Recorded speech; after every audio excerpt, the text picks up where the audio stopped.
से कल खड़े होकर गाना या वंदे मातरम भारत माता की जय के जोरों शोरों से नारे लगाना ही देशभक्ति होती है।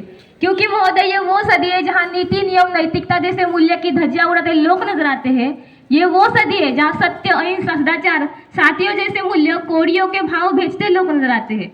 और ये वो सदी है जहाँ घर के दो सगे भाई भी शांति अमन और चैन से बड़े मुश्किल से साथ देते नजर आते हैं।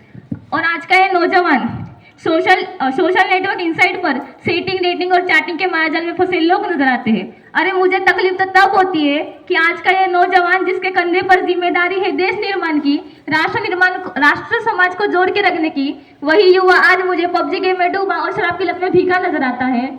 तो मैं इन युवाओं से कुछ कहना चाहूंगी कि मोह निद्रा में सोने वाले लोग अब भी वक्त है कि तुम जाग जाओ। अरे मोह निद्रा में सोने वाले लोग अब भी वक्त है कि तुम जाग जाओ। इससे पहले कि नींद कहीं इस स्टेज को लेकर ना डूबे, इससे पहले कि नींद कहीं इस स्टेज को लेकर ना डूबे। इस मुल्क को खतरा ना हिंदुओं से है ना मुसलमानों से है। अजी इस मुल्क को खतरा ना हिंदुओं से है ना मुसलमानों से है। अजी इस मुल्क को खतरा है तो सिर्फ बेईमानों और गद्दारों से। एक सैनिक बनकर सेना में जाना देशभक्ति नहीं होती, क्योंकि आज़ादी के पूर्व बात कुछ और थी और आज बात कुछ और है। तब झांसी की रानी लक्ष्मीबाई से लेकर शहीद आजमवीर भगत सिंह तक, चंद्रशेखर आजाद से लेकर महात्मा गांधी तक इन्हें हम देशभक्त कहते थे। लेकिन आज मैं देशभक्त कहूँ तो कहूँ किसे? अपने परिवार समाज और राष्ट्र के प्रति समर्पण का भाव है देशभक्ति। हर देशद्रोही के जीवन में आने वाला तूफान है देशभक्ति। धर्मलोकता को पछाड़कर ईमानदारी से किया गया हर काम है देशभक्ति। एक गरीब बीमार बुजुर्ग को दवाई दी जाए तो वो है देशभक्ति। एक पत्रकार अपनी पत्रकारी ईमानदारी से निभाए तो वो है देशभक्ति। और एक शिक्षक पैसों के लिए नहीं वरन विद्यार्थी को आगे बढ़ाने के उद्देश्य से पढ़ाए तो वो है देशभक्ति। और आज का ये नौजवान अपने मुल्क के खातिर दूसरों को मारने के लिए नहीं, पहले खुद मरने को तैयार हो तो वो है देशभक्ति, तो वो है देशभक्ति, तो वो है देशभक्ति।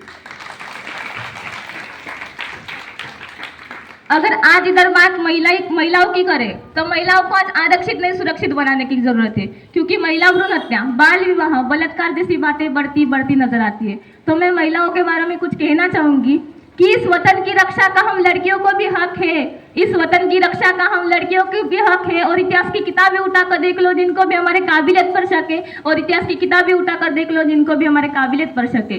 किसी के लिए खुशियाँ लेकर आई हूँ तो किसी के लिए काली परछाई हूँ, किसी के लिए खुशियाँ लेकर आई हूँ तो किसी के लिए काली परछाई हूँ। मैं भी अपने वतन के खातिर कंधों से कंधे मिलाने आई हूँ। एक माँ बनकर हर गम को छुपाना आता है, एक बहन बेटी या पत्नी बनकर हर दर्द को सहना आता है। और रसोई में सिर्फ बेलन ही नहीं साहब, और रसोई में सिर्फ बेलन ही नहीं, हमें अपने वतन के खातिर हथियार उठाना भी आता है। हमें अपने वतन के खातिर हथियार उठाना भी आता है।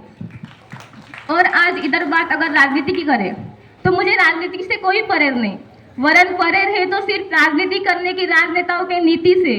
चुना गया उम्मीदवार राजा ने सेवक होना चाहिए जो जनता की हर समस्या का निदान कर सके। और हाँ, संसद में लड़ झगड़ कर नहीं वरन सोच समझ कर जब फैसले लिए जाएंगे ना तब हमारा राष्ट्र निर्माण संभव होगा। हमारा राष्ट्र निर्माण तब संभव होगा जब प्रत्येक किसानों के खेतों में पानी पहुंचाया जाएगा। हमारा राष्ट्र निर्माण तब संभव होगा जब परीक्षा के पेपर लीक नहीं होंगे, युवाओं के भविष्य के साथ खिलवाड़ नहीं किया जाएगा। हमारा राष्ट्र निर्माण तब संभव होगा जब एक गरीब की झोपड़ी हटाकर उसका अपना मकान होगा।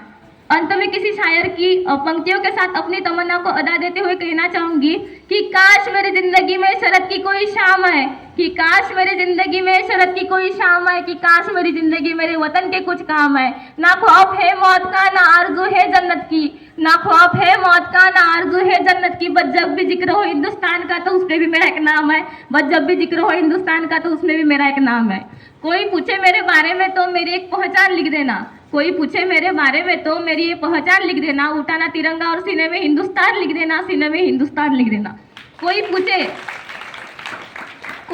कौन थी ये पागल तो महान क्रांतिकारों की एक चेली और इनकलाब का नाम लिख देना, महान क्रांतिकारों की चेली और इनकलाब का नाम लिख देना। जय हिंद, जय भारत, धन्यवाद।